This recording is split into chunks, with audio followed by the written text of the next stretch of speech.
Okay, सो कल हम लोग ने वेरिएबल तक डिटेल्स समझ लिए थे कि वेरिएबल कैसे काम करता है और ये सारी चीजें। अब वेरिएबल को थोड़ा सा डिटेल में पढ़ते हैं कि वेरिएबल क्या क्या टाइप के होते हैं और उनको किस तरह से यूज किया जाता है। ओके, जनरल केसेस में वेरिएबल, जब हम लोग कोई भी वेरिएबल बनाते हैं, ओके, तो कुछ क्राइटेरिया है जो फॉलो करने पड़ते हैं। सबसे पहला कि कोई भी वेरिएबल डिक्लेयर करते वक्त उसको डॉलर साइन के साथ स्टार्ट करना पड़ता है, जो मैंने कल एक्सप्लेन किया था। सेकंड, जैसे मैंने कहा था कि कभी भी किसी भी डेवलप इसको वेरिएबल को डिक्लेयर करते वक्त या स्टार्ट करते वक्त हमको अल्फाबेट या लेटर से स्टार्ट करना है, नंबर से स्टार्ट नहीं करना है। So there are two options, आप कोई भी लेटर लेके स्टार्ट कर सकते हो या अंडरस्कोर लिख के स्टार्ट कर सकते हो। This are the two things जहाँ पे आप वेरिएबल स्टार्ट कर सकते हो। थर्ड पॉइंट कि नंबर से स्टार्ट नहीं होता है।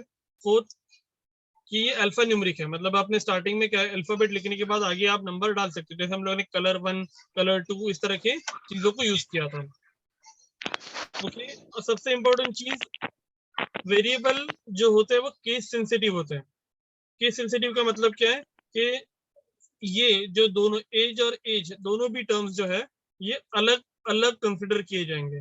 अगर मैं डॉलर एज स्मॉल में लिखता हूँ और वेरिएबल की वैल्यू डिक्लेयर करता हूँ, और मैं डॉलर एज कैपिटल में लिखता हूँ और उसकी वैल्यू डिक्लेयर करता हूँ, तो दोनों की वैल्यू को डिफरेंट कंसिडर किया जाएगा। ओके, जैसे यहाँ पे किया हुआ है कि डॉलर टी हेलो वर्ल्ड में लिखा हुआ है। अगर मैं इसी जगह पे इसके बाद में डॉलर टी को कैपिटल में लिखूं,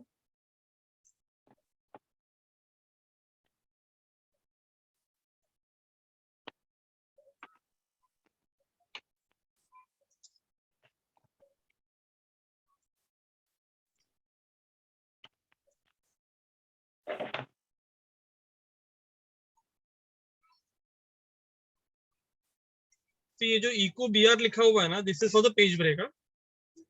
आप भी अगर दो सेंटेंस के बीच में ब्रेक डालना चाहते हो, जैसे मैंने कल पी टैग यूज करके ब्रेक किया था, अगर आप पी टैग नहीं यूज करते हो तो आप बी आर भी यूज कर सकते हो। ओके, मैं इसको रन कर लेता हूँ। सी, यहाँ पे ये नया वेरिएबल कंसिडर हुआ, जबकि कल हम लोग ने देखा था कि अगर मैं टी एक्स टी दो बार लिखता हूँ तो नेक्स्ट टाइम जो आएगा उसको कंसिडर किया जाएगा। लेकिन इस केस में वैसा नहीं हुआ, बिकॉज टी और ये टी को दो अलग अलग वेरिएबल में कंसिडर किया हुआ है, because this is case sensitive element. ये क्लियर हो गया? नाउ द नेक्स्ट थिंग, अभी हम लोग देखेंगे वेरिएबल का जो स्कोपिंग होता है। ओके, एक सेकंड।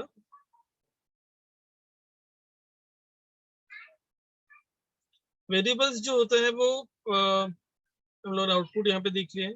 वेरिएबल के स्कोपिंग्स में दो चीजें हैं। ओके, हम वेरिएबल्स को अलग अलग फॉर्मेट में डिक्लेयर कर सकते हैं। सबसे पहला फॉर्मेट है कि वो लोकल वेरिएबल है, कि ग्लोबल वेरिएबल है, कि स्टैटिक वेरिएबल है।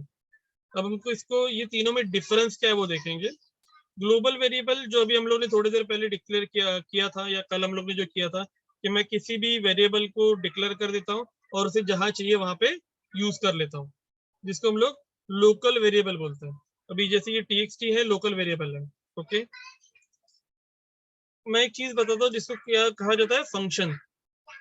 ओके, फंक्शन क्या होता है, तो हम लोग एक फॉर्मूला बना देते हैं जिसमें हम लोग कुछ वैल्यू पास कर देते हैं और वो वैल्यू आगे यूज में आती है। जैसे मैं फंक्शन बनाता हूँ, ये एडिशन करके मैंने एक फंक्शन बना दिया।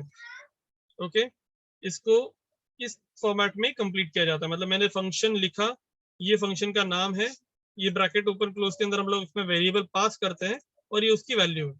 अब अगर मैं यहाँ पे इस फंक्शन में आगे जाके लिखता हूँ इको डॉलर एक्स। ओके, अब इस फंक्शन को, ये मैंने फंक्शन से बनाया और यहाँ पे मैंने फंक्शन को कॉल किया। सी, फंक्शन दो पार्ट में डिवाइडेड होता है, एक जहां पे आप फंक्शन को बनाते हो, दूसरा फंक्शन को आप डिक्लेयर करते हो। डिक्लेयर करने पे ही वो प्रिंट होता है। सी,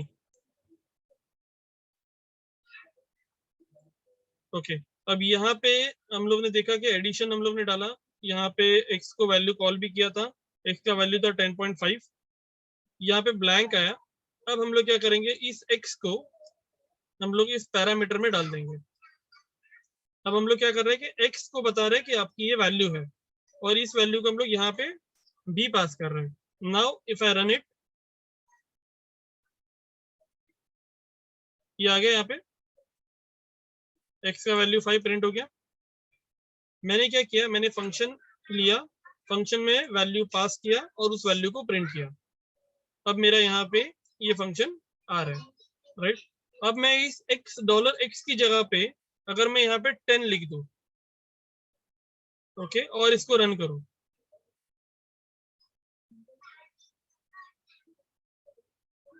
सी क्या प्रिंट हुआ यहाँ पे 10। मतलब ये जो मेरा पूरा पार्ट है, ये मेरा आइदर मैं वेरिएबल से पास कर सकता हूँ, या तो फिर मैं डायरेक्टली किसी भी फिक्स पैरामीटर को पास कर सकता हूँ।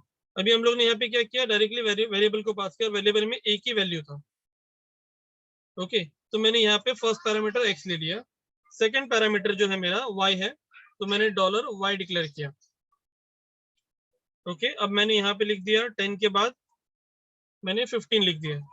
अब मैं इसको रन करता हूँ, क्या हुआ, सिर्फ 10 आया। क्यों 10 आया, 15 क्यों नहीं आया? बिकॉज मैंने 15 को अभी तक यहाँ पे प्रिंट नहीं किया हुआ है। मैं अगर यहाँ पे डालता हूँ $y और मैं अभी इसको रन करूं,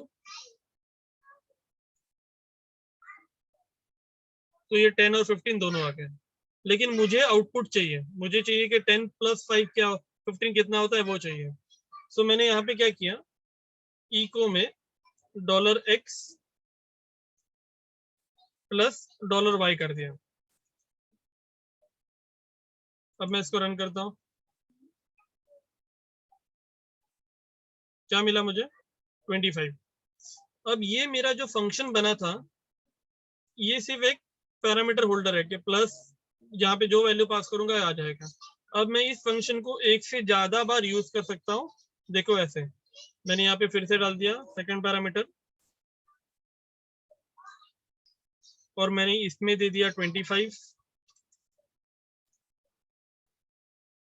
इसमें दे दिया 30, मैंने रन किया,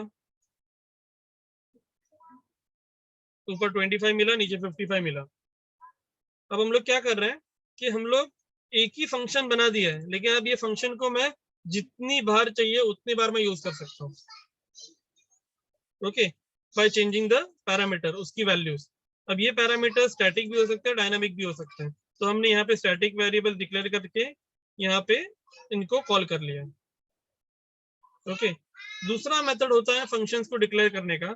जैसे कल एक आफ्टर कॉल हमें तुषार ने क्वेरी किया था कि मुझे हमेशा एक अनडिफाइंड वेरिएबल का एरर आता है, ओके।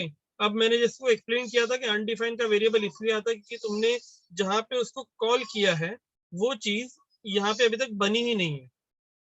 लाइक अगर मैंने यहाँ पे इस पर्टिकुलर एलिमेंट के अंदर, इस फंक्शन के अंदर मैंने यहाँ पे एक वेरिएबल डिक्लेयर किया $total, ठीक है, जिसकी वैल्यू मैंने रखा है 0, ओके। अब मैं इस फंक्शन को कॉल नहीं करके सीधे यहाँ पे इको $total देता हूँ और मैं इसको रन करता हूँ। देखो यहाँ पे कुछ भी प्रिंट नहीं हुआ, ना 0 प्रिंट हुआ ना कुछ। उसी जगह पे अगर हम लोग PHP के फाइल में रहते और हमारा एरर ऑन रहता तो हमको यहाँ पे दिखाई देता कि दिस अनडिफाइंड वेरिएबल का वैल्यू आता है। अब हम बोलेंगे अनडिफाइंड वेरिएबल क्यों है, हमने तो यहाँ पे वेरिएबल डिफाइन किया हुआ है, राइट। लेकिन ये क्यों आएगा, बिकॉज ये वेरिएबल इस फंक्शन के अंदर कॉल किया हुआ है, तो ये सिर्फ इसके अंदर ही चलेगा, जिसको लोकल वेरिएबल बोला जाता है। इसका मतलब अगर मैं टोटल की जगह पे मैं यहाँ पे 100 लिख देता हूँ और इस वेरिएबल को, इस टोटल के वेरिएबल को मैं इसके साथ अगर बाइंड करता हूँ, ओके, और अब मैं अगर इसको रन करता हूँ तो सीधा डिफरेंस 125 और 155। जबकि हम लोग ने फंक्शन में सिर्फ 2 पैरामीटर कॉल किए, x और y। हमने इसको कॉल नहीं किया, लेकिन हमने इसको लोकली डिक्लेयर किया कि ये टोटल का फंक्शन है मेरा और इसकी ये वैल्यू है, और इसको मैंने इको कर दिया। तो मैं कुछ भी पैरामीटर यहाँ पे पास करूं, ये हमेशा मुझे यहाँ पे कैलकुलेट करके देने वाला है। या मैं इसमें प्लस में यूज करूँ, माइनस में यूज करूँ, मैं इसको प्लस माइनस करके इसको बोल दूं कि भाई ये तेरा डिविडेशन है, रन करूं,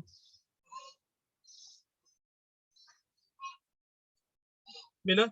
मैं इसको बोलूं ये तेरा मल्टीप्लिकेशन के लिए है, मिला। तो मेरा ये जो वैल्यू है ये मेरा स्टैटिक वैल्यू है जो लोकल वेरिएबल की तरह काम करता है।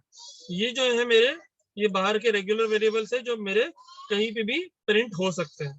ओके, तो that is the major difference. अगर हम लोग यहाँ पे कंसेप्ट वाइज पढ़े तो $x की वैल्यू को ग्लोबली डिक्लेयर कर दिया है और उसको अंदर कॉल कर लिया है, और मेरे फंक्शन को मैंने सिर्फ बाहर प्रिंट किया। ओके, तो ये मेरा इको स्टेटमेंट इस तरह से आएगा। ये माई टेस्ट में कुछ प्रिंट नहीं करेगा लेकिन यहाँ पे प्रिंट करेगा अगर मैं इसको बाहर डिक्लेयर कर देता हूँ। दूसरा हम लोग ने देखा लोकल वेरिएबल जो सिर्फ उस पर्टिकुलर वेरिएबल के अंदर ही प्ले करता है। ओके, ग्लोबल वेरिएबल क्या होता है कि हम लोग ग्लोबली वेरिएबल को ग्लोबली टर्म के साथ डिक्लेयर करते हैं। ओके, अगर मैं इसको ग्लोबल लिख के यूज करूं तो ये मेरा बाहर कहीं पे भी यूज होगा। ओके, जैसे यहाँ पे मैंने माई टेस्ट में $ग्लोबल y लिख दिया, डॉलर और x और y को प्लस कर दिया, तो यहाँ पे मुझे y का वैल्यू जो है वो कहीं पे भी मिल जाएगा। ओके, यहाँ पे देखो, यहाँ पे 15 मिल रहा है। अब ना इसके अंदर यहाँ पे कोई भी पैरामीटर कॉल नहीं किया हुआ है जैसे हमने अपने यहाँ पे कॉल किया हुआ है, राइट। एक्स और वाई को हमने यहाँ पे कॉल किया हुआ और फिर रिजल्ट दिखा रहे हैं। लेकिन इस केस में जहाँ पे हम लोग $ग्लोबल ये वेरिएबल को कॉल कर रहे हैं और इसको इस वाई के साथ कनेक्ट कर दिया है। ओके, और फिर हम लोग ने एक्स और वाई को फिर से कनेक्ट कर दिया है, तो हमारा वैल्यू यहाँ पे 15 मिल गया, 5 + 10। अब ये क्या है, ये रिपीटेटिव क्लास है। एग्जाम्पल देखो, मैंने यहाँ पे कर दिया $x, मैं कुछ और कैरेक्टर ले लेता हूँ, $a की वैल्यू है 25। ओके, फिर मैंने किया $b की वैल्यू है 50। अब मैंने यहाँ पे किया $b is equal to $a plus $b, और मैं यहाँ पे इको कर देता हूँ $b।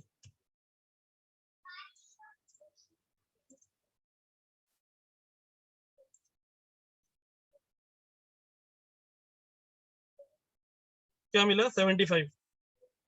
अब मैंने b को यहाँ पे डिक्लेयर किया था 50, फिर b को मैंने फिर से डिक्लेयर किया लेकिन मैंने उसको एडिशनल फंक्शन की तरह भी यूज किया। मैं इसमें कुछ प्रोसेस कर रहा हूँ तो ये v की वैल्यू चेंज हो जाएगी एज पर दिस पैरामीटर। हम लोगों ने कल से उसका कंटेंट रिप्लेस किया था, आज हम लोग ने देखा कि उसका कैलकुलेशन भी हम रिप्लेस कर सकते हैं। ओके, अभी इसका कॉमन एग्जांपल की तरह मैं बात करूं तो ये होता है जब तुम्हारा ई कॉमर्स का कार्ड बनाते हो, तुम कोई भी स्टोरिंग वेरिएबल में कैलकुलेटर बनाते हो, तो ये चीजों को तुम यूज कर सकते हो कि एक की वैल्यू को बढ़ाते जाना है, बढ़ाते जाना, और एंड में उसके जो फाइनल वैल्यू है उसको यूज करना है। तो उसी तरह से हमने यहाँ पे यूज किया। अब ग्लोबल के साथ यूज करते हुए ये क्या था कि बाहर एक डिक्लेयर कर दिया है, अब उसकी वैल्यू हमेशा इसको स्टैटिकली मिलने वाली है। अब मैं y की वैल्यू ग्लोबल लेवल पे भी चेंज करते जा सकता हूँ सेम फॉर्मेट में। तो इनका जब हम लोग प्रैक्टिकल किसी फॉर्म के साथ काम करेंगे, I will give you more better, आपको इसका रिजल्ट बता दूंगा कि कैसे आता है। पर इन तीन कंसेप्ट को समझो कि एक हम लोगों ने लोकली डिक्लेयर किया, जो हमने डिक्लेयर कर दिया उसको कॉल किया, वो आ गया। सेकंड हम लोग ने देखा कि ग्लोबली हम लोग ने डिक्लेयर कर दिया, जो हम लोग को कहीं भी चाहिए वहां पे हम लोग उसको यूज कर सकते हैं। अब स्टैटिक में क्या होता है कि स्टैटिक को अगर मैं बताऊं तो normally when a function is completed या एग्जीक्यूट हो चुका है, all its variable are deleted. Sometimes we want a local variable not to be deleted, we need to do this further job. Like क्या होता है कि मैं जब भी एक फंक्शन को कॉल करता हूँ, जैसे मैं यहाँ पे फंक्शन को कॉल करता हूँ, उसकी वैल्यू खत्म हो जाती है, लेकिन अगर मैं उसको स्टैटिक करके डिक्लेयर कर दूं ना तो फिर वो मुझे वैल्यू आगे भी मिलती है।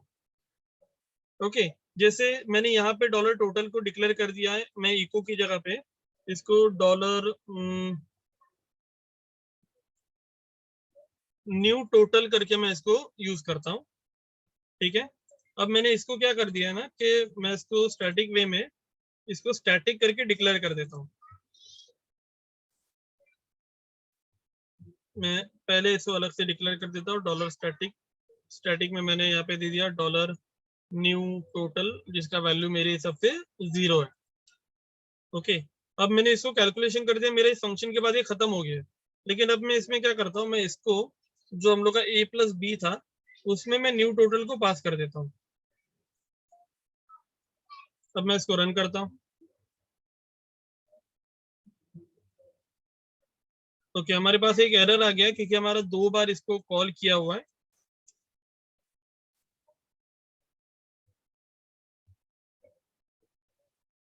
यहाँ पे एक्सेप्ट नहीं कर रहा है because of some other things, like हम लोग स्टैटिक की ही यहीं पे ले लेते हैं, इसी फंक्शन को हम लोग कॉल कर लेते हैं, so we can get an understanding.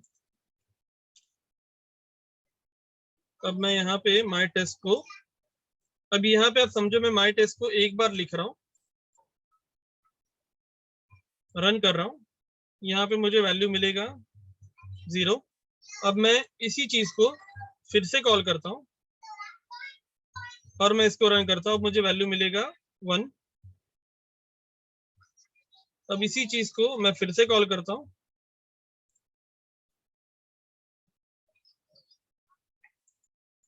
अब मुझे वैल्यू इसका मेरा चेंज हो जाएगा टू 0 1 एंड 2। ओके, अब ये क्या हो रहा है कि इसने ये जो माई टेस्ट का जो फंक्शन था ना, ये वैल्यू ले लिया और इसको 1 में रख लिया, जो मेरे फर्स्ट टाइम कॉलिंग पे आ गया था। सेकेंड टाइम कॉलिंग पे इसने फर्स्ट को वैसे ही मेंटेन रखा, नया जो वैल्यू मिला वो भी मुझे यहाँ पे डाल दिया, और ये जो x प्लस प्लस जो है ना, ये मेरे x की वैल्यू को इंक्रीमेंट कर रहा है। 0 1 2 3 4 जितनी बार ये रन होगा एक बार उसको प्लस कर देगा। अगर मैं इसको 5 बार लिखता हूँ तो मुझे ये 5 बार वहां पे वो सारी वैल्यूज को देगा।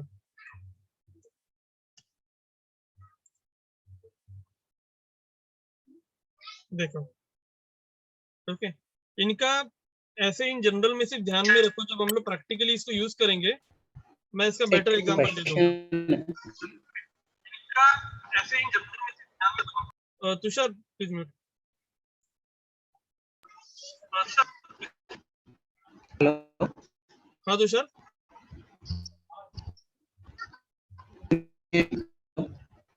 तुषार आवाज ब्रेक हो रहा है। ऍक्च्युली जेव्हा व्हेरिएबल इन्क्रीमेंट होतो तेव्हा 1 प्लस म्हणजे पुढचा नंबर आणि असं म्हणजे 1 + 1 1 + 2 असं एकच डिजिट आला पाहिजे ना? नहीं नहीं नहीं, see this is an echo हे एरे स्टेटमेंट। सारखं का फॉर्म हो? See this is an echo statement, यहाँ पे फर्स्ट कैरेक्टर प्रिंट हो गया है। ओके, ये कैलकुलेट नहीं कर रहा है, ये प्रिंट कर रहा है फंक्शन को बार बार। सी अगर मैं इनके बीच में br डाल दूं,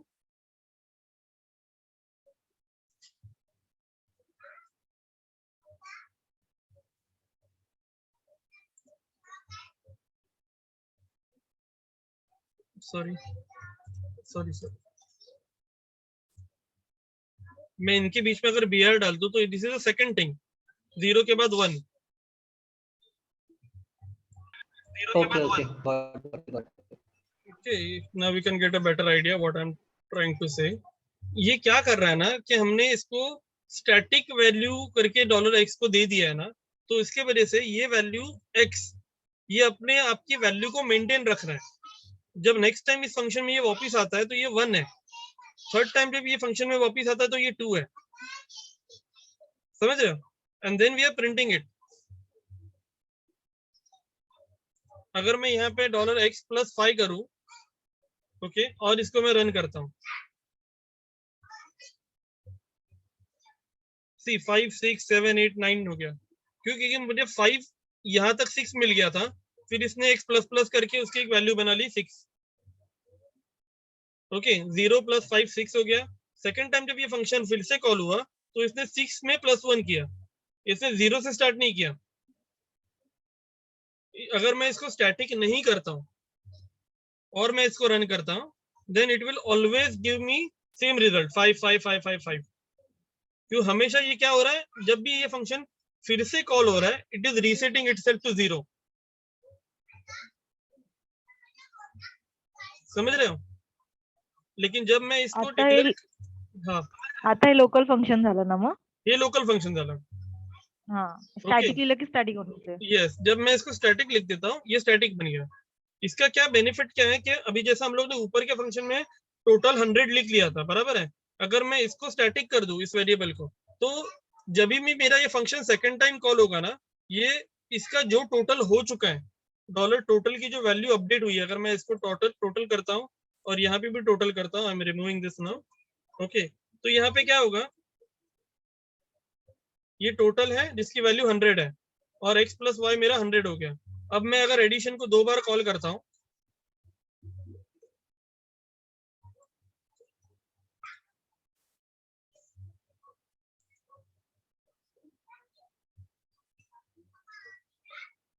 क्योंकि यहाँ पे ये शायद कैलकुलेशन में ये ले नहीं पा रहा है, एक सेकंड, मैं इसके डॉलर टोटल को +1 कर देता हूँ।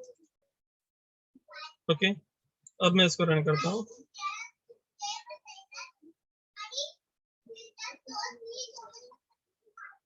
स्पेलिंग मिस्टेक कर रहा है।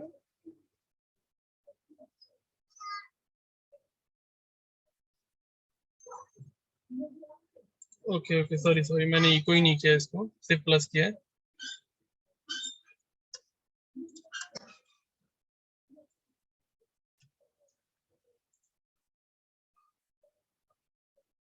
सी यहाँ पे 100, यहाँ पे 115 हो गया, समझ रहा? क्यों? क्योंकि यहाँ पे मैंने वापस एक +1 कर दिया, 0 1 ले लिया, प्लस यहाँ पे 5 है मेरे पास। ओके, तो ये हमेशा अपने वैल्यू को इंक्रीमेंट करते जाएगा, इस वैल्यू को कंसीडर करेगा, जो इसमें ऑलरेडी वैल्यू आ गई है वो उसी को लेके आके कंटिन्यू करते रहेगा। क्लियर है? सो स्टैटिक वेरिएबल यूज बहुत कम होता है, बट ऐसा नहीं कि नहीं होता है, we have to use it, but जहाँ पे बिजनेस की रिक्वायरमेंट है उस हिसाब से हम लोग उसको चेंज करेंगे। बट वेरिएबल के कंसेप्ट में ये समझो कि हमारे पास 3 डिफरेंट टाइप के वेरिएबल्स हैं। स्टैटिक, जहाँ पे हम लोग वैल्यू को रीयूज कर सकते हैं। सेकेंड, ग्लोबल, जहाँ पे हम ओवरऑल ग्लोबल एलिमेंट के लिए इसको डिक्लेयर करते हैं। तीसरा, लोकल, जो उस पर्टिकुलर फंक्शन के लिए काम आता है। ठीक है?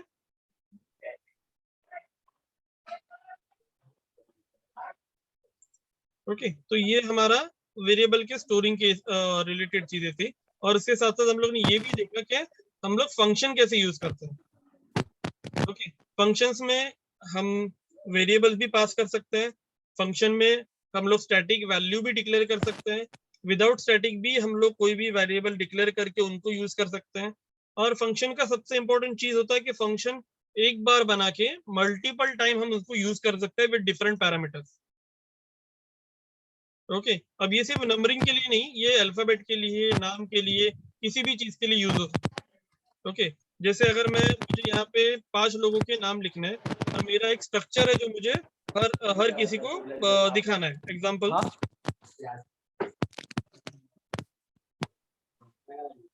मैं इसको थोड़ा सा अलग तरीके से फिर से लिखता हूँ। सही, उषाद,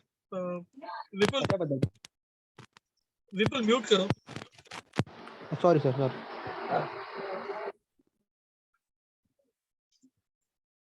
सी, मैंने अभी यहाँ पे फंक्शन लिख दिया।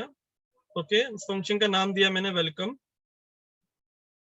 मैंने एक वेरिएबल डिक्लेयर किया $नेम। ओके, अब इसके अंदर मैं कुछ एचटीएमएल प्रिंट करता हूँ। मैं इको कर लेता हूँ यहाँ पे।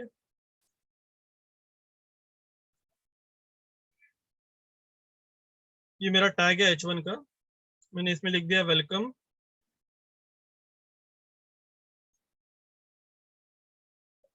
$नेम।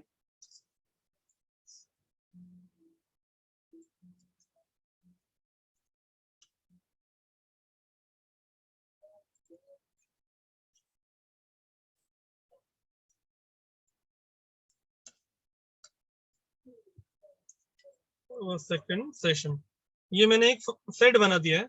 अब मुझे ये सेट में हर किसी के नाम लिखने हैं। मैंने यहाँ पे एक पेज ब्रेक के लिए मैंने यहाँ पे BRB डाल दिया।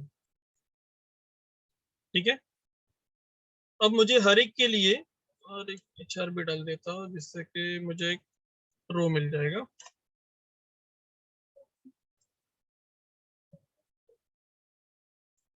HR काय आहे? HR लाइन ब्रेक है, एक लाइन आ जाएगी हमारे पास, हॉरिजॉन्टल रो। ओके, सो मैंने यहाँ पे वेलकम में लिख दिया अभिषेक, फिर मैंने इसको रिपीट किया यहाँ पे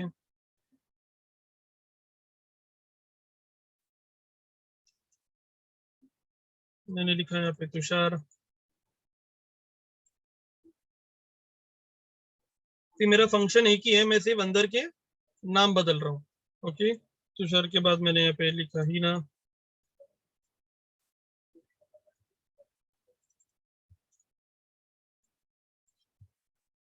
ओके, अब ये मैंने अलग अलग फंक्शंस को यहाँ पे एक ही फंक्शन को 4 अलग अलग वैल्यूज के साथ में यहाँ पे लिखा हुआ है। अब मैं इसको रन करता हूँ।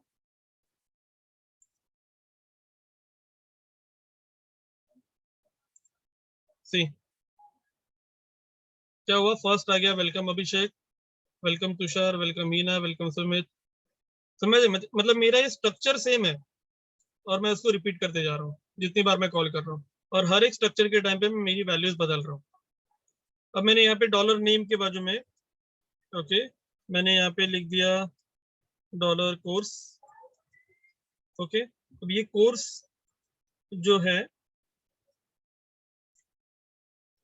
वो मैंने बाहर यहाँ पे डिक्लेयर कर दिया और यहाँ पे एक ही जगह पे लिख दिया PHP। ठीक है, अब मैं फंक्शन में फर्स्ट पैरामीटर मैंने स्टैटिक वैल्यू पास किया हुआ है, बाद में मैंने फंक्शन पास कर दिया। ठीक है, अब PHP सेकंड सेशन ये मैंने लिख दिया यहाँ पे। ठीक है, अब इस कोर्स की वैल्यू को मैं कॉपी करके इस सेकंड सेशन की जगह पे रिप्लेस कर देता हूँ।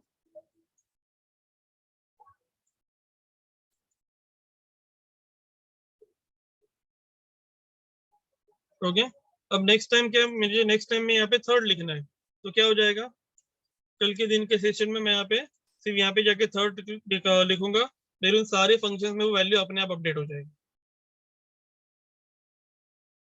समझ लो, तो फंक्शन का यूज समझ गया क्या होता है। फंक्शन हम कैलकुलेशन के लिए यूज कर सकते हैं, स्टैटिक कंटेंट के लिए यूज कर सकते हैं, स्टैटिक कंटेंट के अंदर की वैल्यूज के लिए यूज कर सकते हैं, और एक ही बार उसको बना के अलग अलग पेजेस के हिसाब से कॉल कर सकते हैं।